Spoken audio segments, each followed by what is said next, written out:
I have pretty moving into formal research like I undergraduate students, right? Now my slides are a little bit slightly different to what I generally use. I am a person who uses a lot of images, schematics, but since it's a guide and maybe some of you want to take something out of it, so I have a bit of more writing here. Let me start with this image here, right? You have the BSc degree, which is 3 years, right? And then on merit, you get selected to do the honors degree and an additional 1 year. That's on merit, but it's a choice you make, right? Nobody forces you to do it, even if you have the merit. Right? So the question is, how do you use this 1 year, additional 1 year, right? That's very important. You may have a good GPA in 3 years. I know some people who lose whatever the good index. So is that what you want? Right? So you want to develop, build on what you have at this point, right? When you go to your final year, or when if you decide, if you choose to go for the honors degree, right? And in your curriculum, if you look at it, right, one of the major components in the 4th year is your research project. And there is a lab also on top of it. So it's less in terms of lectures, it's more in terms of practical laboratory work, right? And your research component runs throughout the year, right? And this is basically where the research projects, you should look at it as opportunities, right? To apply whatever you have learned over the past 3 years. Right? That is where you apply. And you know why it is important, why we introduce this in this form. You may think that the research project is only good for people who are going into academia, right? No, it is not. For everyone it is important. Why? Even if you go to the industry, right? I am from the business department. Nobody in the industry, once you get a job, are going to ask you to solve this quantification. It's how you approach that problem. That's what you learn from. So how you apply your learning in the 3 years of undergraduate training is measured in your final research. So that's why it's important. And it's more important, maybe more important in academia if you're planning to be an academic, right? If you're going into research or even higher studies. So this is the importance of it. So it's an opportunity to give up. It's an opportunity for you to showcase your talent in application of what you have learned. Right? What is systematic research? What is systematic research? Or what is formal research? Right? It's a study using scientific tools. I think you know what is systematic or organized way. Using scientific tools. Where are the results? Of course, we have to achieve some results. But I want to focus on these two, which generally at this level you don't focus. Unbiased. So it's not something you have a hypothesis, you don't direct it. Let the data talk. Let the data talk. And then it has to be as a component of validation. So anybody, I mean with a reasonable training, should be able to validate or repeat your results. Right? We generally get the understand sometimes non-formal or informal research is where you give an opinion. So it's always biased. Right? Whereas there are some research results that comes, nobody can control. Even the next group, I mean, your own group members or the next undergraduate student cannot repeat. So there's something wrong. So that's not what we do. So we are focusing on first types of research. When you enter the research phase of your career, you need to be aware, right? It's good to have an idea about what are the types of research you have. Now I have put this in a more of a random orientation, right? If you do the Google search, this is how you get. you get different definitions of what is research or what are the types of research. Right? So you get different definitions or different ways of grouping them. Okay.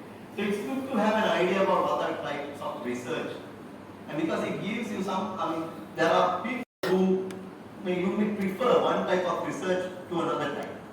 So that's always good to have that pre-preparation of knowing what you are getting, right? So here we have different terms: basic research, applied research. Basic research is where we are developing a concept, or we are more focusing on the new knowledge or the new theories or something like that. Transform from basics to applied to all the way to the commercialization, right? So these are all types of research. Field research, generally biology students or geology students, they are more familiar with these type of research, right? And what we commonly know is experimental or theoretical with the use of computers, right? So these are the types of research. So not everyone would like to put their hands in and do work, right? They may want to, they are very good at the competitions. So these are the selections. So it's important that you know what are the types of research available and what they are before you start on the process, right? But the next slides give you the most important. You come to the fourth year, right? You come to the fourth year, you have a choice, the real challenge. If you decide, you have a merit. At the third year, you choose to go for the honors degree, right? Which carries a training plus a research component there as well. So then the question comes, right? You have to do the research, you have to do the interview. Out of these two, how do you see it? Do you go by the research topic that somebody gives or the supervisor? This I want to get an answer. How many of you should go for the research topic? Your answer will depend on how I direct this topic. Maybe I will start with this. Supervisor. Oh, yeah. I know this is the case. How many would look for the supervisor? Who the supervisor is? This is the first challenge you face. As soon as you have been asked to, give your research project, give the title that you are going to do for your research project. This is the first challenge. And it's a real challenge. Research topic or the supervisor. So let's see what is involved. In a way, maybe I'll come to the answer later. Right? I'm going to ask you another problem. Another question. It's a multiple choice question. Right? Who should propose or provide the research topic? A, B, C, D. There's a reason I have put all this there. Who should provide the research topic? Yeah. A. How many things it's A? Okay, some people say A. Student. B. Right? Your answers depend. Now because I am capable with the coordinator of the physics department research projects. How many things? B. All the way up, guys. There is no halfway. All the way. Right? So we have more numbers for A. C and D.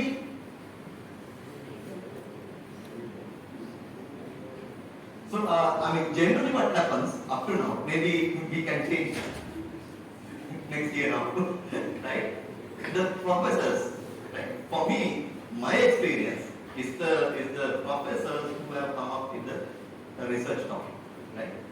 I had only one instances where a student has come, right? I will talk about that later. So the department and the university, I put it for a reason, because they can also guide which direction or what type of research we want to do, or we or they want. These are focus research, right? In which direction, depending on the research strategy or the research policy or where the university wants to focus, they can guide us. Okay, it's good that if we get our undergraduate students to work on this particular research area. So through that structure, it can come, it can influence the professor and then professors and professor research group, right? So that's a positive thing.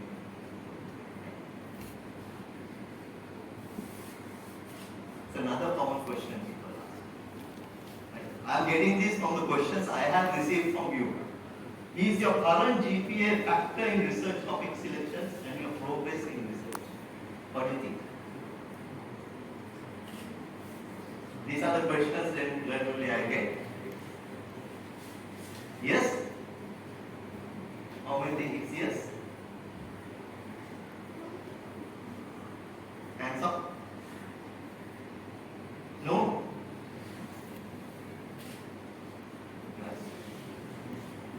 Actually, it depends. It depends how you see yourself in that time period. Right? In that time period. So it really depends, right? There are cases where the good GPAs have done exceptionally. There are cases where very scary GPAs have done exceptionally well. It depends on how you approach the beginning of how you approach the research question, right? So this is important. No. So if you think yes, don't think that's also a comfortable place to stay. There are people who have good GPAs have really done at the research, right? So that's also true. These are all practical experiences I have had. Now, before you finalize the thesis or the research topic, you have to have these are set of guidelines I'm giving, as I said in the topic. It's a guidelines, right? Before you finalize on your research topic, this is not in the order that there's no order, you can take it as this, right? Good to have an understanding about what type of research you want to get into, right? Not everybody likes theory, not everybody is good at computational. So you may don't want to get into a computational, right? So it's good to know, and the field, right? If you're coming from chemistry background, whether it's organic chemistry that you like, or the inorganic, or the analytical, right? Physics, astronomy, or materials, right? So you have to have a rough idea where you want to fit in, right? And then you have to do a preliminary study or search on all the topics.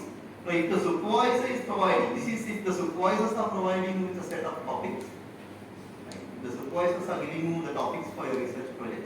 I think in the physics department we give about 3 or 4 research topics. I think it's important that you go through all of them.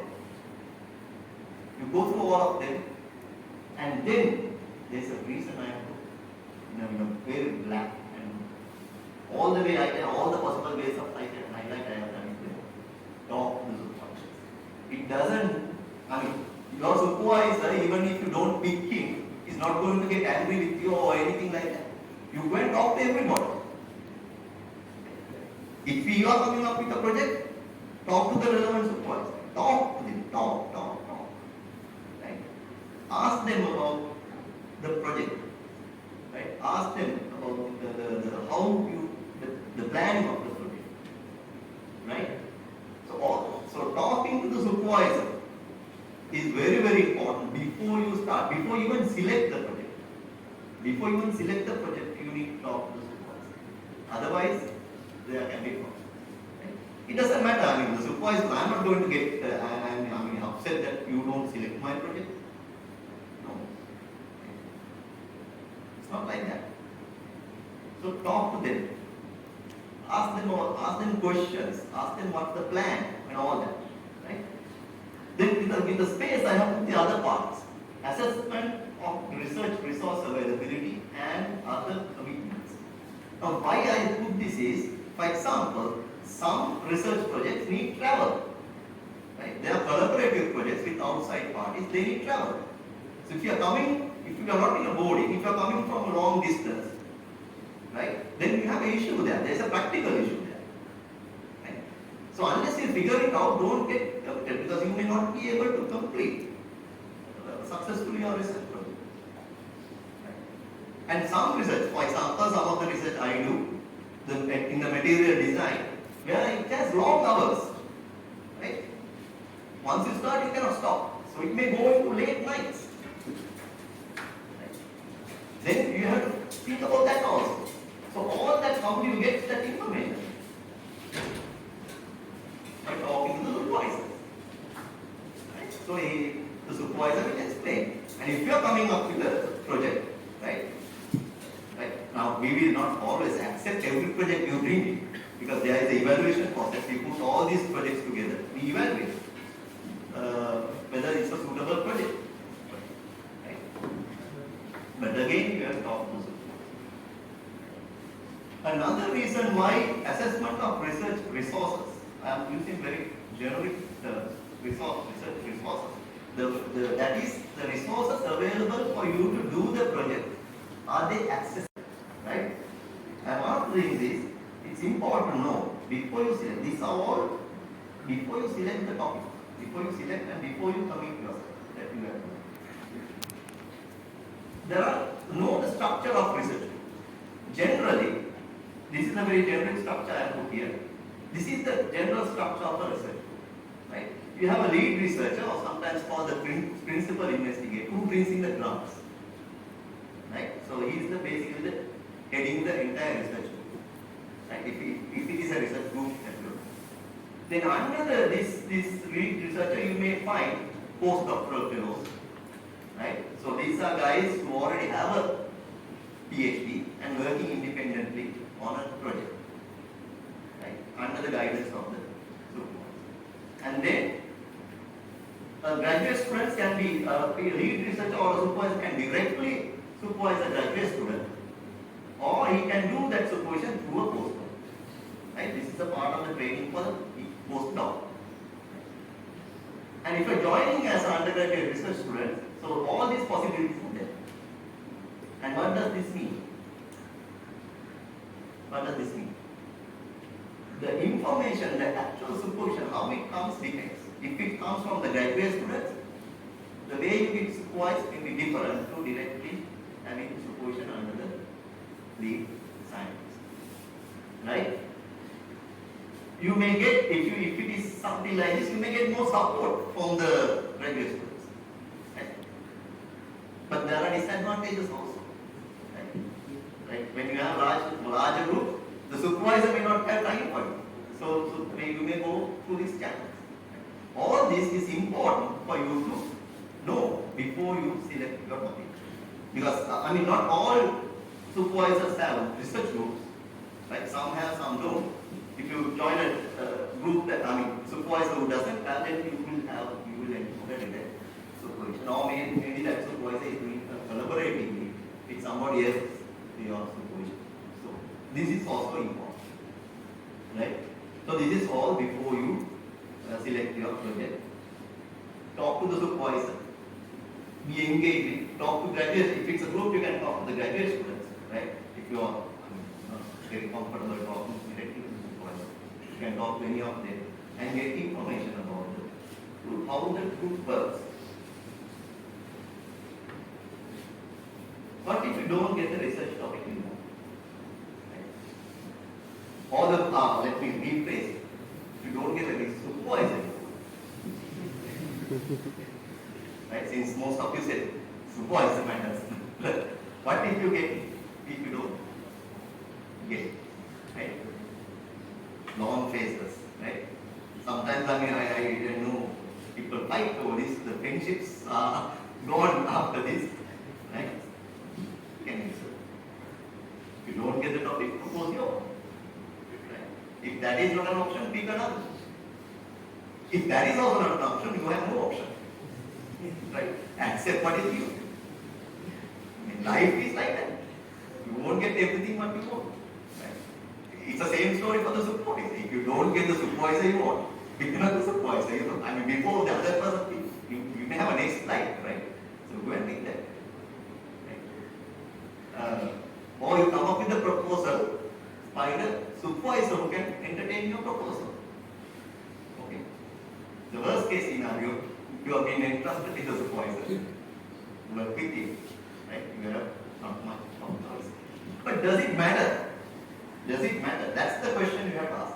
Does it matter at the end? And to answer that question, I'm going to do that. Answer the question at the very end, right? But very importantly, at this stage, you have to plan for extended out beyond your thesis. Not after you start your research project, but before you start. Why? Because already you have looked into the topic, already you have talked to the supervisors, you know exactly what the supervisor's expectations, how you are going to plan out your research project. Now it's for you to start thinking beyond the research. Why it is important at this stage is what I will show you. Right? It's very important. Planning stage itself, you target beyond, right? Beyond the research, beyond these 6 credits you are going to get. Right? So after the topic is selected, it's yours. Right? Sometimes the experience is topic is given, we know, I am informed that the students have selected your topic. Student is easy. Student is not there. Maybe the student is waiting till I call and start. When you are topic, no. It is yours. It's nobody else's. Right? That topic is yours, and nobody else is going to do that topic. And no supervisor is not going to do it. It's yours. So immediately after the topic is selected, you had initial discussion with the supervisor about both things. That's basically to make the decision of what research topic you are going to do. Now, you have to set up another meeting as soon as possible, maybe on the same day, right? To discuss the plan. How we are going to move forward. Right? This is very, very important. I mean, I know some supervisors come there, they don't see the student maybe at the proposal, even not in the proposal. Right? This is very, as soon as you decide on the topic, you need to meet with your supervisor. Right? These are all set of guidelines I'm giving as soon as possible. Right? And you have to make sure you have to give a hint to the supervisor also. Hey sir, I want more than 6 credits. I don't want to end up with a thesis only. I want to go beyond that. Why? Supervisors are also important beings. Right? When a motivated student comes, we also get motivated. Student is done, we also done. We also like very. So you have to motivate the students at the very beginning, the supervisor. So it's your job to motivate the supervisor at the very beginning. So, madam, I selected this topic, I'm very interested about it. And I have just done a rough search and I want to go beyond. Right? So that pumps up the supervisor. Right? I mean, whatever it is, supervisors also like we are also human beings. When a student says, listen, that means I have given a very nice topic, right? So imagine how I feel about it. Right? So that's what you have to do. Then, supervise expectations. I think this I must deliver to you. I must deliver to you because I don't want to deliver individually to each person. Right? Why I pick this topic is also so that I can talk to a lot of you, so that I don't have to do talking to individually separate. Right? Supervise expectations, supervise the student contribution to the project. Right? I have given 2 charts at the beginning. Right? So at the beginning, right, this is not, don't get mistaken that this is not the supervisor doing the research. This is supervisory part. Guiding part. Right? The supervisor guidance is there. Right? So there is a certain contribution, significant contribution coming from the supervisor in terms of guiding. Right? At the very beginning. So you will be guided because we know that this is your first formal entrance into structured research. So we know that and we will guide you. So there is a significant involvement in the supervisor in terms of guiding, right? But that guidance over the period of time diminish. Because this is at the end, you take over the project. It's your project, as I said, you take over the project. So supervisor's time to focus on you is restricted, is limited. Actually, it has to be, right? The variation in this depends on how the supervising style, right? The pace. Some supervisors would like to go all the way, but some supervisors may only at the very beginning guide you and then leave you to do your work, right? It depends on the attitude or the student's ability to handle the problem, right? I mean, each one of us are unique in our nature, right? Some of us would like to do ourselves. We are more comfortable doing it ourselves independently. The supervisor will understand that, okay, give the initial instructions and let you do your independent, right? And just oversee time to time whether you are going in the right direction. But some students, you need coaching. Right? So this may come up all the way. Right? Proposal like is done. So this is general, but it depends on the supervisor's style, supervisor's personality, how he wants to supervise as well as students. So it's a matter. So this the color gradient would vary depending on that. Right? Then I said supervising depends on your interest. Right? We would know immediately after a few weeks. Right? If you don't talk to the supervisor, if you don't come up with anything, right? Supervisor may forget because there are other students also. There are teaching to do. There are more activities. So supervisor may also forget. So it's your duty to make sure that supervisor remembers you. You have to make sure supervisor remembers you. Right? So you talk to them, you show your motivation. So this is supervisor. The first thing supervisor expect is take you into the research, guide you, give you instructions, and take you to a certain distance, depending on your ability to handle the project. Either he will guide you further or he will let you work independently. Right?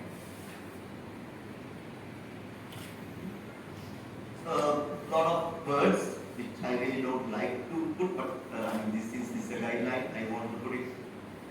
So there are three phases in research.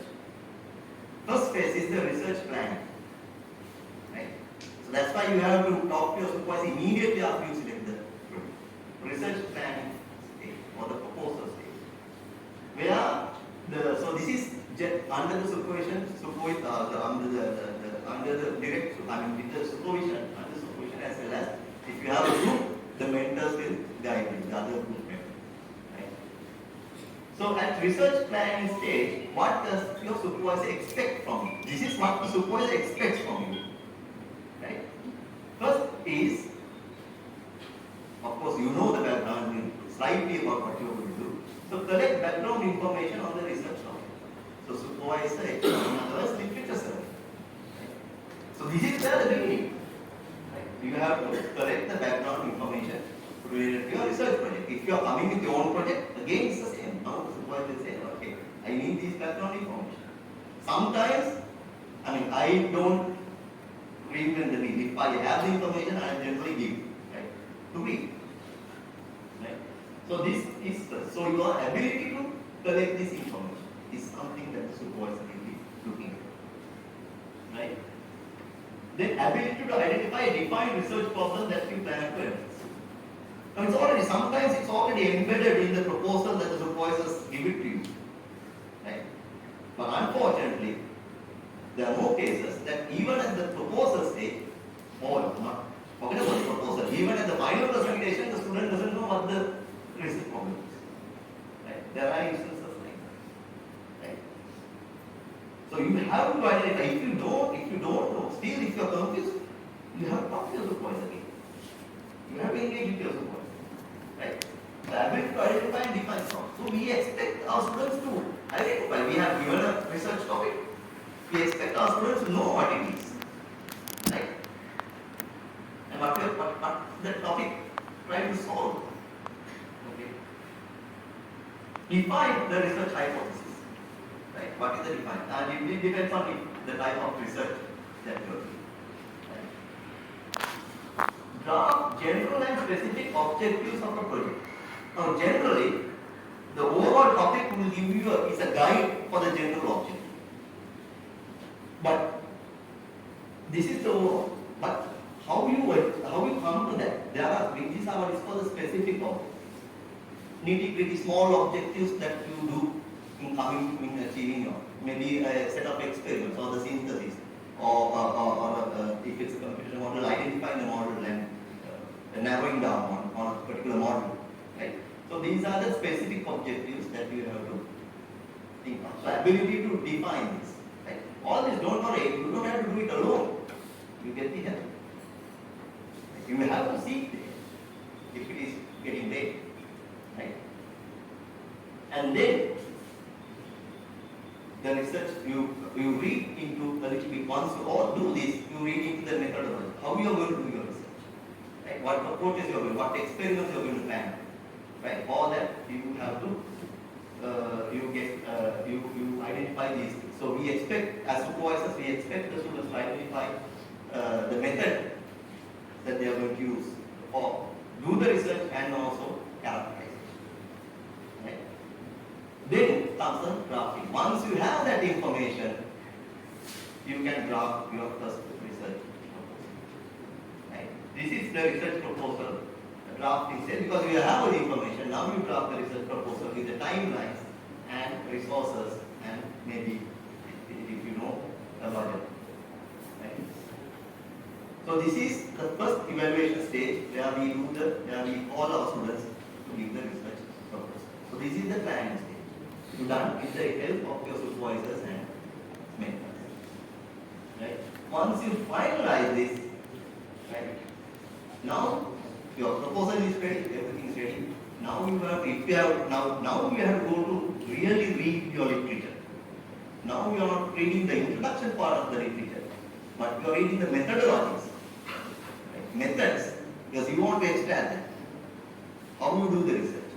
So you have to really read deep into your methods and analysis techniques, right? So this is the planning stage. Now very important. I put this very important. Refer only reputed journals, not newspapers. Right? There are a lot of journal articles. Right? Literally anybody can publish anything anywhere. But do not get caught in that. If you want to do correct, very good research, you have to go and read high reputed, high index journal articles. Right? Because there are more, but even then we have found mistakes. I have wrote a proposal referring to some of the journal articles, and once I started, I realized what they say in the methodology doesn't work. Even in written. So you have to be very careful. So when you refer peer review, right? Index journal articles. Higher the impact factor, better. Right? That means these journal articles have gone through a peer review process, gone through an expert in the field who have reviewed this and say that this is right. They have accepted. So there is a greater chance, but when you do things, that it could be right. Right? But if you just Google it, right, what you do generally is Google for a message. Right? Method Google, and then whatever you get, you try to mean that. That can end up, very bad. Really, really bad. Because it can take your time on a long process, which doesn't work. So it's very, very important you look at the type of journal articles that you get your references from the information. Right? So this is really, really important. Now comes to the experimental stage. What are the supervised expectations? Right?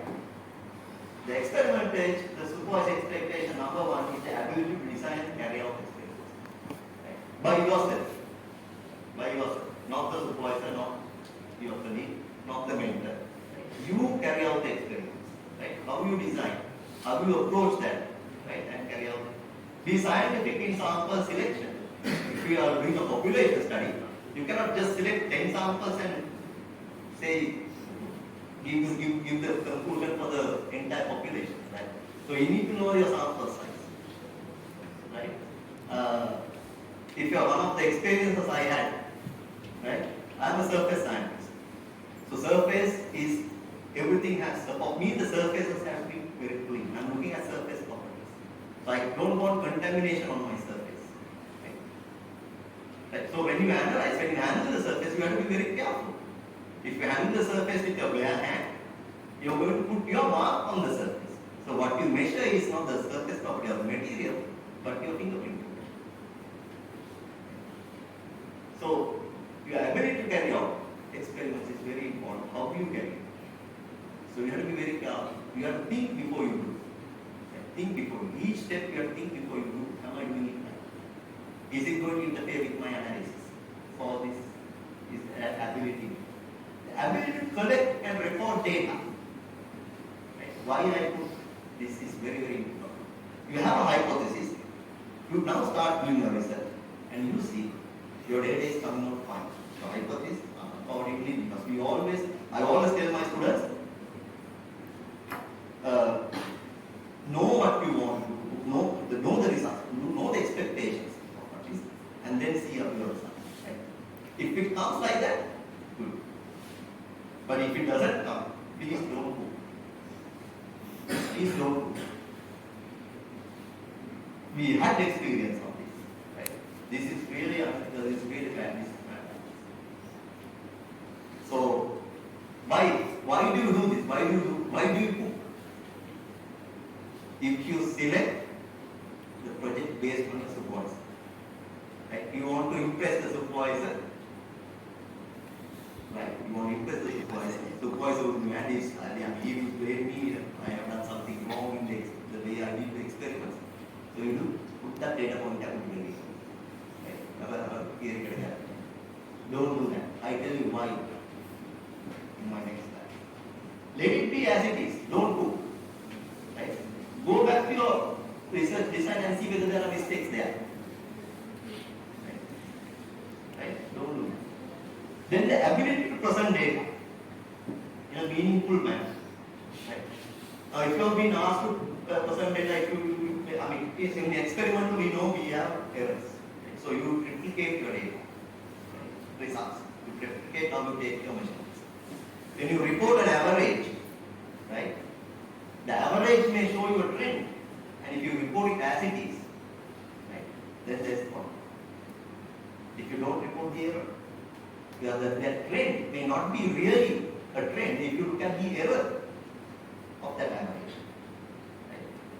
So you need to know, so ability for you to know these things. Right? Now, common එකක් තමයි සාමාන්‍යයෙන් y-axis, how you scale your y-axis. If you scale, focus and scale, you may see a trend. If you do it in a very large scale, you may see it as small. Right? Simple. But the people report like that. So know how you present your data. Right? The ability to do that. And maybe not very much how this data, what you report, what you get, how does it fit with your hypothesis. Right? Again, very important. Not all experiments will go according to the plan. They will not. How well you go back and check whether you have made a mistake, you cannot find. There are no mistakes. Your experimental procedure, everything is fine. But the data does not follow. Right? Accept it. Don't try to do anything. Accept it. This is data. This is what you get. If you are satisfied, or you talk to your supervisor, supervisor may guide you as to any experimental deviations or errors that we have made, figure that out. If that is also okay, and data is still shows something different, no worries. I know students come to me with long faces.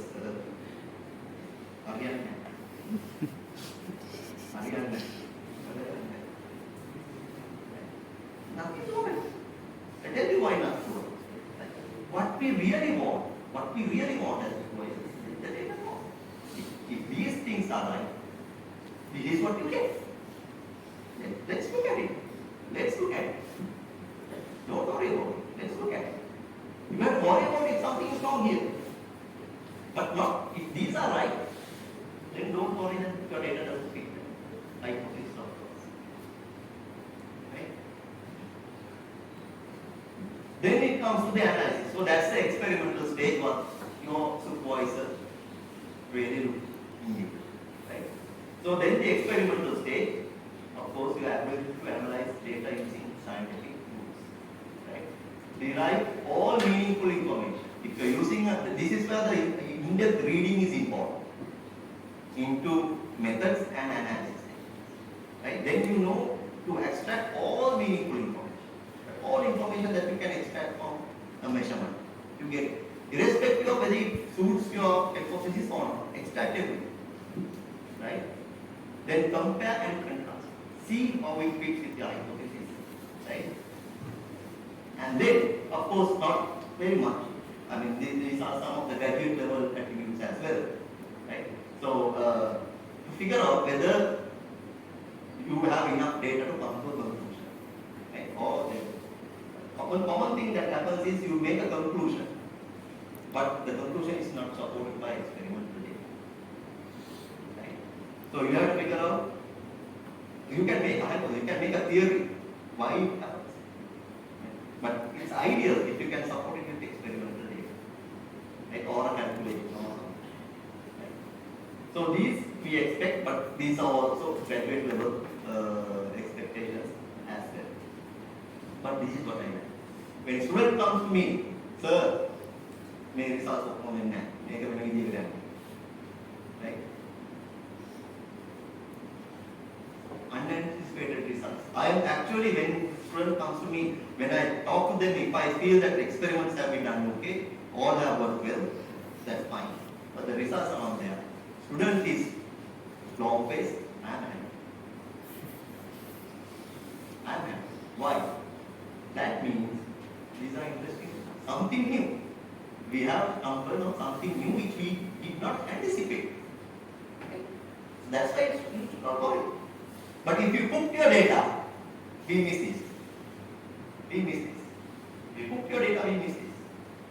Don't ever do that, because with what you can do with the hypothesis is limited after. But what we can do with the hypothesis is wrong and something interesting, you can go further. Right? So this is very important. Come with your data, assuming that the rest of it is right. KPIs for self-assessment. Right? How do you know that you are doing well in your research? How do you know? Now, you have started after maybe first semester is gone. Right? What is the measure for you that you are doing well? Right? Any idea?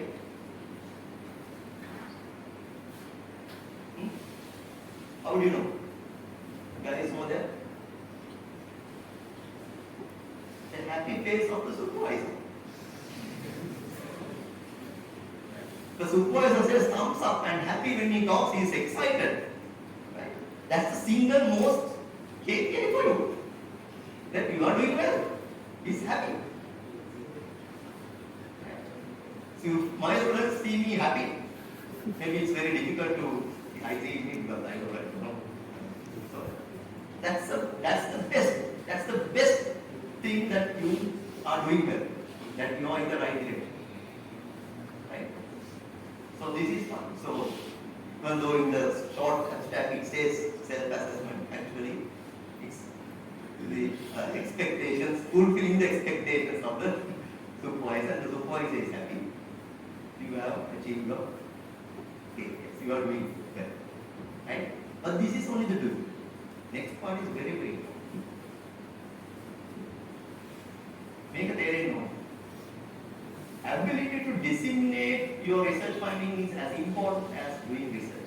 Make a Dharmani Saman.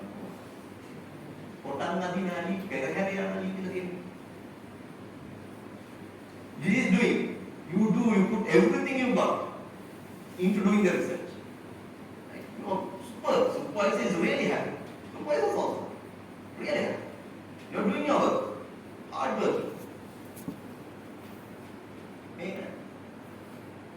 Then is the problem. Why? Science is not only doing, science is disseminating what you do. Right? If others don't see, others don't get what you do, there's nothing in it. There's nothing in it. So you have to do this plus this. This is where your skills, your presentation skills, your language abilities come in. Right?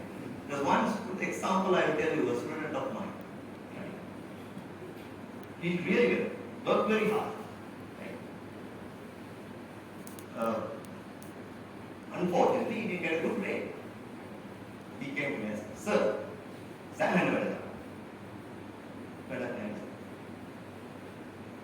there was a slight issue. Yes, he did well. Not a slight issue. Not a slight issue, actually, it's a big issue. How will you organize your whatever you have done in your thesis? Because your thesis is being evaluated by a different person. Right? In the physics department, of course, we are reducing the supervisor's contribution, I think 20%. 20%. The rest of it is given by external examiners outside, not the supervisor. So we have to write in such a way that they understand what you write, what we have done. We have to show them that. Right? So the same effort you put into doing research has to be put, maybe more, has to be put in how you disseminate your mind, how you write, how you present at the mind. Right?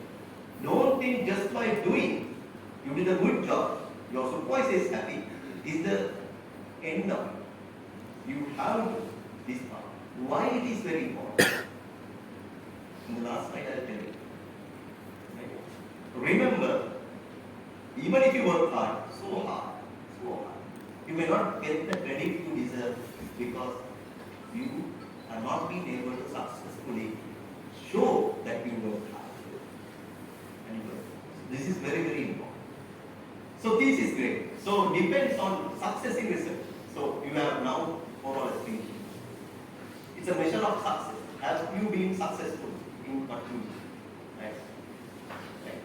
So it depends on actually the contribution towards what you have made towards the existing pool of knowledge or in creating new knowledge. Right? The first indication of your success whether you have done is the thesis grade. Thesis grade is an indication of your success. Right? But it is not, it should not, you should not be happy with it. Right? Because, as I said, it depends on who your evaluators are. So, grade is defined by who evaluates the thesis. Sometimes you may get a tough thesis. Even though we try to make it as reasonable as possible, these things can be. Right? But the success is if you really convert this. Now, in a short while ago, I was at the chemistry department attending a talk by Professor Hema from Stanford. I was quite unhappy because I think she, part of this one also already talked there. Right? If you can convert your thesis grade to a publication, right, then there is a value. Especially a publication in a peer-reviewed index journal, right, with high impact. That means here this is being evaluated internally, but here it's being evaluated from people, experts in the field which you have no clue who it is. And they evaluate and they give credit to you. Right? Or IP, intellectual property, if it's applied research, if you can generate IP. Right? Or presentations are reputed journals. So these build. So this is the extra distance you go with your extra distance. Now I want to show you this. What is this? This is generally what we get when you guys put us as recommenders for your PhD. Right? Look at this. What they ask you. Right? Intellectual ability, research aptitude. So these are the things they are asking. They are not asking for your grade. whether you have these qualities. And if you have a publication, it's very simple. Right? Because exception. Right? Because it's not what is using. It's the independent experts are saying your work is excellent. Right? There's no other thing. Recommendations are nowhere when you have a high-end research publication from your undergraduate work. Right? And if you have a high impact factor, your success in a very, very good high-ranked university is also possible. Right? So look at these. So these are what you look at. Right? So these are the things they will look at. Then I put another one, a little bit more detailed here. Right? You see, ability to grasp concept, intellectual creativity, right? Written and communication skills. Right? Of course, this generally GRE or TOEFL will give you information on this. But rest of it comes how you the expectations. If you have fulfilled that expectations in research, these are no for example, it's all excellent. You have. So this is what you may not see this, right? But with this, they ask you again, in what capacity? They ask in what capacity. So if I have taught you only one course, and even if I give you all excellent, it's not much of a pay because I have only taught. So remember that. So research is key. How you get the grade or how you perform. Then I want to do this. This is you guys. You start. Your research may go very well, smooth. Everything is fine. No hiccups. You go well. Right? You get the qualification. There's another colleague of you who goes everywhere. He is having a tough time. The results not working or there are no ways to get experiments done and all these other stuff. Right? I have experience. So they go everywhere. They take a lot of time. Right? But they eventually get to the qualification. The qualification one. But even though they get the qualification, there's a difference in what? Difference in the experience. Difference in the experience. And that experience may be valuable in its next transition. Where he goes straight, the other guy. So there is no one path. So experiences are very, very important. So don't get discouraged that your research is not going according to plan. Even if you work hard, still you may have that experience will help you in the next qualification. Next. Finally, the final slide. Transferable skills. So I said, what if you don't get your supervisor you want? What if you don't get the topic you want? That's not what I meant. Whatever you get, you do very well. Go through that guidance. Go for it. Then find out. If you look at those recommendation, it asks for skills. It doesn't say whether you can follow the strategy or whether you can synthesize this material. It says something else. These are the transferable skills you have to look out for. Right? And what you should be having at the end of meetings. Right? I put additional work ethics. That's also very important transferable. Because that goes a long way. Right? Your work ethics. Right? So these are the skills you need to have. Now coming to my own work, a little bit of mine. So what my undergraduate students have done, right, so far in the project. We have directly for journal publication, directly linked to the undergraduate project work we have done, right, in good high impact journals. And all of these students direct pass into the higher studies, right? And some of them are working for now, they got their PhDs working for one of the leading companies in the US, right? 3 patents. Can you imagine? 3 patents from undergraduate. So basically one is license. So basically 16,000 at that time, 16,000 rupees that we got for undergraduate project converted to 1.8 million. This is an undergraduate project, a patent and a license. So this is the value of what you are doing. And that value is decided, how valuable is decided by you with the support of your supervisor. Right? Then there are 3 more potential publications and 7 project completed. So you may be the first one to start the concept. And it may go on, as I said, specific outcomes. one specific outcome may be yours, and the next specific outcome may be the next person to join. Right? So these are some of the examples of impactful your research can be as an even as an undergraduate. Right?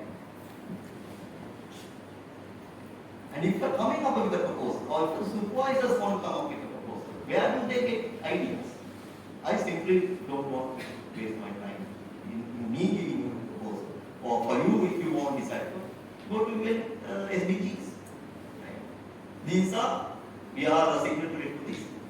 United Nations have done an evaluation and they have now, these are the areas they would like to focus. Go to any of these and find out the project. You can decide. Some of my projects are aligning. So you can do that. So with that I am going to wrap up. So I have given you enough information in terms of guiding you in your research project, like what to do. So I don't know whether we have time. If you have questions, you can ask. Any specific questions you don't want to ask in front of everybody, you can answer correctly. And I hope you get this, think about this seriously and develop your research skills. Because if you can get beyond the level, okay. And one more thing, there was a student, example, GPA